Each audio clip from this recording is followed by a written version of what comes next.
Hi! In front of me is REALME 9 and today I would like to show you how you can use voice recorder on this REALME. Start by opening Tools folder, then select Recorder app and choose Allow in the pop-up. Now you need to click on Standard over here and select one of those options, Standard, Meeting or Interview. I will go with Standard, so I have to click on it and tap on this red button to start my recording. If you wish to pause it or unpause it, you can do that by choosing the same one.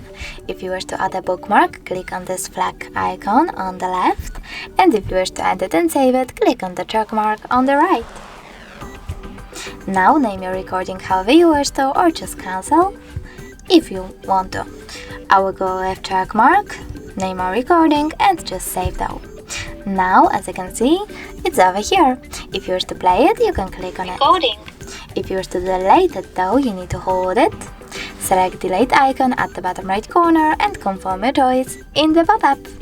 Thanks so much for watching. If you enjoyed this video, don't forget to leave a like, comment and definitely subscribe. Bye!